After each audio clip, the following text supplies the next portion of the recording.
வணக்க மக்களே. திமுக காங்கிரஸ் கூட்டணியில் விரிசலா? விஜய் பக்கம் போகிறதா சிறுபான்மையினர் மற்றும் இளைஞர்களின் வாக்கு? புதிய கட்சி தொடங்குகிறாரா சசிகலா?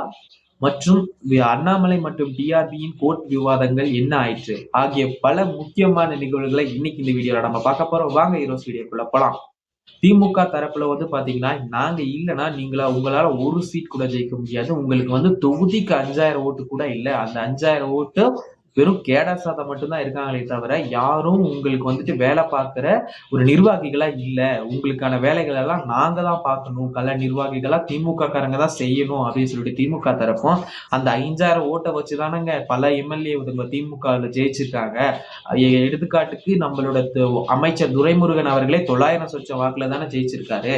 இப்ப அந்த 5000 வாக்குகள் இல்லைன்னா உங்களோட ஆட்சி அமைஞ்சிருக்குமா அப்படின்னு சொல்லிட்டு காங்கிரஸ் தரப்பினரும் நேரடியாகவே சமூக வலைதளங்கள்ல மோதல் போக்கு அதிகரிச்சு வந்த நிலையில இன்னைக்கு காங்கிரஸ் கமிட்டி தலைவர் செல்வ பெருந்தகை இந்திய காங்கிரஸ் தலைவர் கார்கேவை சந்திக்க டெல்லி புறப்பட்டிருக்காரு.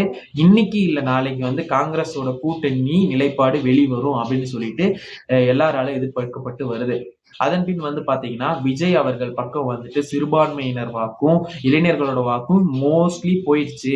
அதை எப்படியாவது நம்ம பக்கம் ஈர்க்கணும்னு சொல்லிட்டு திமுக அதிமுக ரெண்டு பக்கமும் பல திட்டங்களை தீட்டி வர்றதா செய்திகள் வெளியாயிட்டு இருக்கு.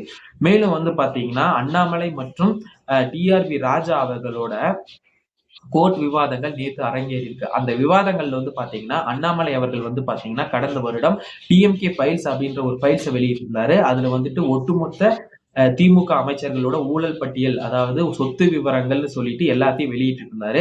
அதன் மீது பாத்தீங்கன்னா டிஆர்பி ராஜா ஒரு கேஸ ஃபைல் பண்ணியிருந்தாரு, மான நஷ்ட வழக்கு. அந்த வழக்கு நேத்து விசாரணைக்கு வந்துச்சு. விசாரணைக்கு வந்த போது நேரடியா அண்ணாமலை அவர்களே களத்தில் இறங்கி வாதாட ஆரம்பிச்சிருக்காரு. அந்த வாதாடும் போது கிட்டத்தட்ட 21 நிறுவனங்கள் நேரடியாகவோ இல்லது மறைமுகமாகவோ டிஆர்பி ராஜா அவர்களோட இணைஞ்சிருக்கு. அதாவது உறவினர்கள் மூலமாகவோ ஃப்ரெண்ட்ஸ் மூலமாகவோ யாராவது ஒருவர் மூலம் டிஆர்பி ராஜாவோட இணைஞ்சிருக்கு. மேலும் அவர் 10க்கும் மேற்பட்ட கப்பல்களை நிர்வகிக்கிறாரு அவர் மட்டும் டிஆர்பி ராஜா அப்படின்னு சொல்லிட்டு அண்ணாமலை தரப்பு அவர் மீது பல குற்றங்களை சாடி இருக்காங்க.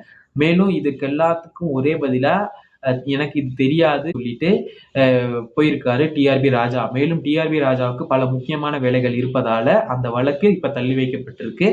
மேலும் பாத்தீங்கன்னா, சசிகலா ஜெயலலிதா அவர்களின் தோழி சசிகலா புதிய கட்சி தொடங்குறதா செய்திகள் வெளியாயிருக்கு. அந்த புதிய கட்சியை எப்போ தொடங்குறாங்கன்னு பாத்தீங்கன்னா, ஜெயலலிதாவின் பிறந்தநாள் ஆண்டு தொடங்கப்படுறதா செய்திகள் வெளியாயிருக்கு. மேலும் இந்த கட்சி தொடங்குனா அதிமுகவின் வாக்கு வங்கி சிதிலம் அடையுமா அப்படின்ற கேள்வியும் மக்களிடையே ஏற்பட்டிருக்கு. திமுக காங்கிரஸ் கூட்டணியின் விரிசல் முறிவா மாறுமா? விஜய் பக்கம் போகக்கூடிய சிறுபான்மையின் மற்றும் இளைஞர் வாக்குகளை மீண்டும் தன் பக்கம் ஈர்க்குமா அதிமுக திமுக?